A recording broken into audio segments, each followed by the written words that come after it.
Channel 7 News. Today, we are at a UN peace conference with Russia, Ukraine, Turkey, Kurdistan, Palestine, and Israel. These countries have come together to talk about the border conflicts they have with one another. Representing these countries are Vladimir Putin, Alexander Turchinov, Mustafa Kemal Atatürk, Abdullah Öcalan, Benjamin Netanyahu, and Mahmoud Abbas. Up first to talk is President Vladimir Putin discussing his side on the Russia-Ukraine border conflict. I am President Vladimir Putin, and I am offended of what this reporter has said today.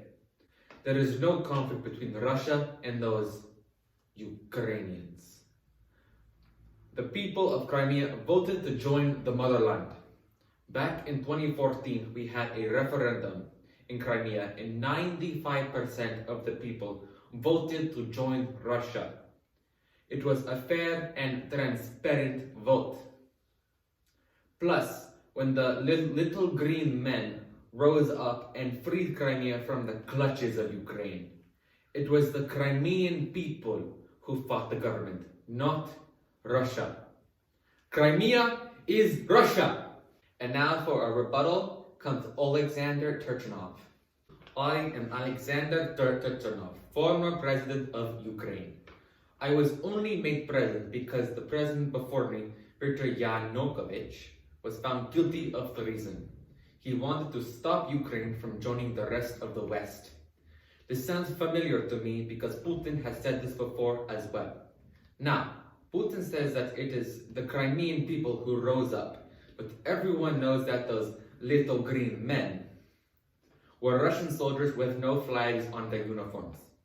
And I remember seeing Russian soldiers all over Crimea when the referendum was going on.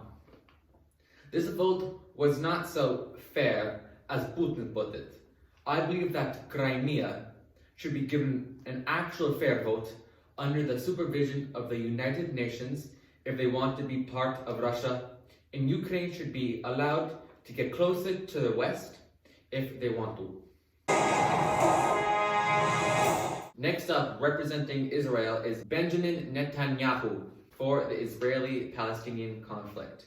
I, Benjamin Netanyahu, believes that there will be no more peace in Palestine and Israel due to the fact that the Second Intifada happened, which cost the lives of 1,000 Jewish citizens as well as 3,000 Muslims. And due to that fact we believe no peace is no longer feasible, no longer possible. And that is why we have devised a plan instead of military occupation and oppression, where we will implement a plan of where Palestinian towns will be blockaded with walls and military checkpoints, where they'll only be allowed in if they have the specific paperwork to leave the city as well as come back into the city, or they'll be denied exit or entrance. And also, we devised the clever idea of settlers, where we would forcibly evict Palestinian residents and replace them with Jewish residents.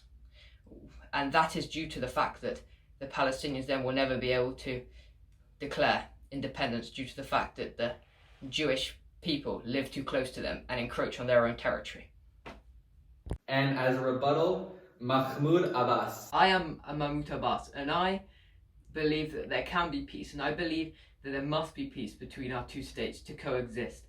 I believe that a two-state solution is the only solution which makes sense, where we both can co-inhabit in one country, where we separate it fairly between the two. Unlike the first UN resolution in 1947, we believe that even though we were the majority population, we had less land. So we thought that was unfair, therefore there was a war and we rioted. But now I believe if we get more land for the proportion of populations, we would be happier, or if we would just get slightly more land, we would be happier. And we would be happy if we do it in a peaceful manner. Whereas I, head of the PLO, does not agree with Hamas, the terrorist group in Gaza, and how they go about it. The only way we can go about it is through a peaceful manner, because that's the only way we can go out of the peaceful resolution with a happy and continuing and prospering peace. For our final talks, we have first up Mustafa Kemal Atatürk, representing Turkey in the Turkish Kurdistan conflict. 1915, during the Independence War, the French and the British tried getting into Turkey in order to take control over Istanbul. Me and the Kurds went against them, sunk their ships, and won, and they have to go back. After the Independence War was over, the Kurds have claimed that I promised them land in Turkey in order to form their independent government. And apparently I never gave them the land that I promised, yet there is no evidence to prove that I promised them anything. And as a rebuttal, we have Abdullah Öcalan representing Kurdistan. I'm Abdullah Öcalan, also known as the Baby Killer or Apo by short. I formed PKK, the terrorist nationalist extreme group, during 1978. The goal of this group was for me to invade and divide Turkey, Syria, and Iran in order to form my own Kurdish government. This group, we kidnap teenage boys or girls and train them to be terrorists. We brainwash them and send them to camps. When I understood I was about to get arrested by the Turkish government, I escaped to Syria. I flew from Syria to many other countries. At the end, I got caught in the consulate of Cyprus in Kenya in 15th February 1999.